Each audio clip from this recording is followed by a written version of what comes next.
So crypto industry has gotten a lot of attention lately, and a lot of people wondering, how do I even start to get into this? And in particular, wealth managers also asking these questions as well. So with me, somebody who can kind of help with that direction, Bill Barhydt, the CEO and founder of Abra. Bill, just start with explaining, what is Abra? What's the company all about? Sure. So Abra is a crypto bank. It's a wealth management platform for people who want to invest in cryptocurrencies. We offer a high yield service for earning interest on Bitcoin, Ethereum, but also dollars as stable coins. We're actually paying out over, with our rewards tokens, up to 13% interest on dollar stable coins. And then now our newest model is we allow people to borrow against their crypto holdings. So let's say you've got a lot of Bitcoin or Ethereum, you don't want to sell it because you want the price appreciation, you don't want to pay capital gains taxes, but you want to access some of the gains. You can borrow short-term or long-term against those crypto holdings. Okay. So a complete wealth management platform for crypto. Sounds like it. Now, when did you start it? Why did you start it? Sure. So I started Abra several years ago. It was about 6 years ago now. I really wanted to form a next generation banking service that was crypto-centric, that democratized access globally. We have customers in over 100 countries, from the wealthiest Americans to the poorest in Haiti and other places in Central America, and basically give them a single banking platform that anyone could use anywhere, anytime. And that became Abra. And so you're going to see not only the wealth management features we're talking about, but payments and other forms of lending and credit evolve in the platform over the coming months and years. Yeah, no, this sounds like exactly what the promise of Bitcoin and blockchain is. I mean, democratizing money, using technology to do that. How has the business evolved recently? It's been an amazing and awesome ride. I mean, we're I don't know, at least 10x bigger than we were over 13 months ago. We're over 100 employees now. We're managing well over $1 billion in assets, growing every month. Even with the pullback in crypto prices the last few weeks, our AUM has been going up. So that should tell you a lot about deposits and interest. I'm here in Miami. It looks like I'm on the moon, but I'm actually in Miami for the big Bitcoin conference, presented to about 4,000 people yesterday. And just the inbound interest in everything related to crypto, whether it's, how do I get in Bitcoin, Ethereum? What's the next big crypto play? What does NFTs mean? How do I invest in DeFi? I mean, just everything is coming at us so fast. Yeah. It feels like .com, but like a whole other level, because there's real business. In the .com days, maybe you weren't old enough, I am, but there was so much like hype without money. Right. And now there's actual real business and profitable companies behind it. And there's just not enough hours in the day right now to do everything that we want to do. No, I remember all that. Socks.com, pets.com. Yeah, exactly. It's none of that nonsense this time around. So interesting. So what are some of the things you're telling these people at the conference then? Like, what are the cutting edge things and trends in crypto? So there's a few narratives, right? The first is banking and the future of money. And so how do you go from Bitcoin, right, which is really winning the mind share of digital gold, digital property, potentially the future of money, to DeFi, Ethereum, maybe Solana as the future of banking. So you hear about DeFi, right, as the future of banking. And that's like an amazing story, because it's one of the last industries that hasn't really been replaced by the internet. Mobile banking services for your traditional bank, that's kind of like, just a fancy interface on the same stuff from 50 years ago. But DeFi, Bitcoin, that is a new future, right? Represented by kind of like decentralized technology.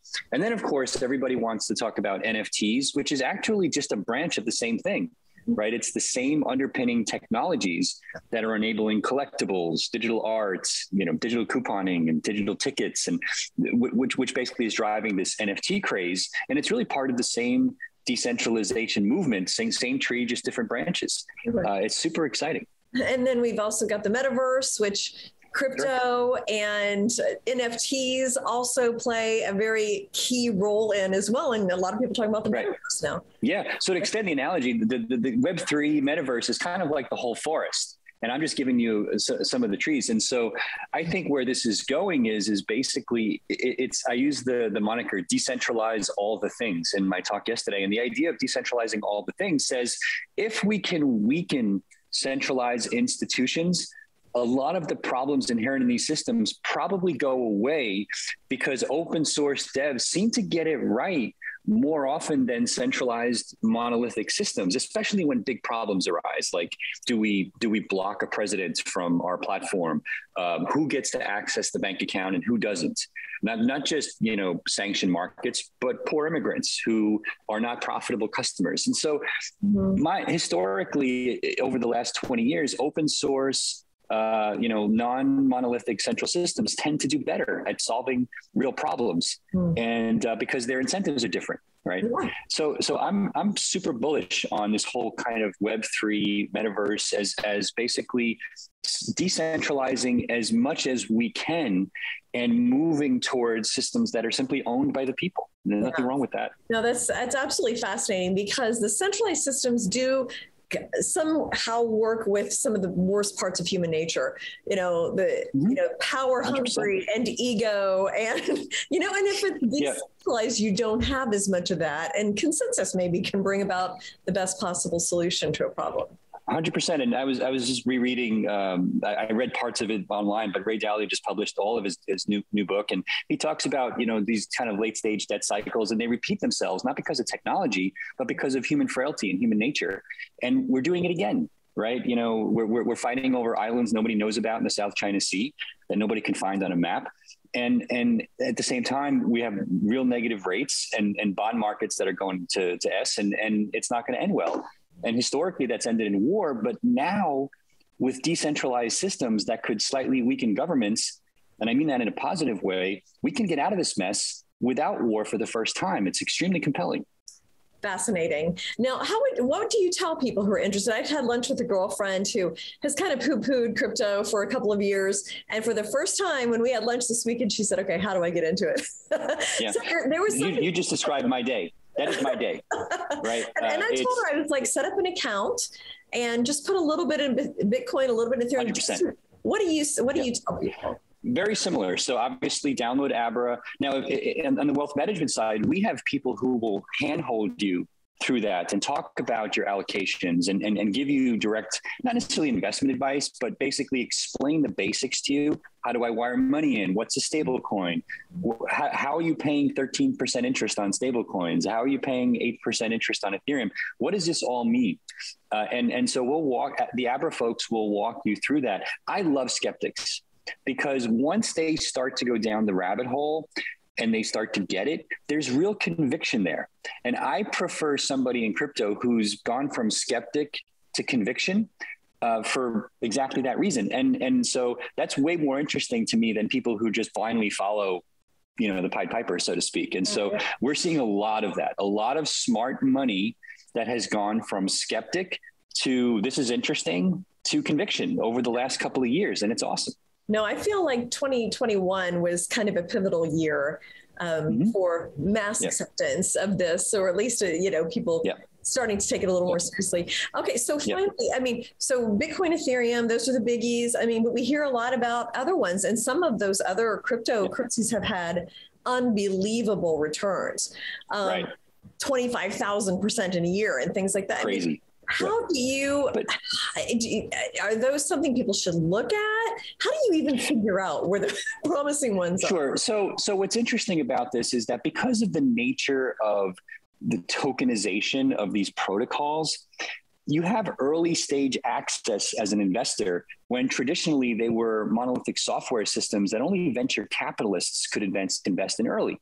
Now that's good in the sense of it democratizes access. It's tough in the sense of VCs are paid very well to dig in deep on tech in order to pick winners. Sometimes they get it right, sometimes they get it wrong, but all in all, they make more money than they lose. Whereas the public is now able to make similar decisions, which is, I'm totally for that. It's just that often the public doesn't have as much information or can't go as deep technically to make these decisions.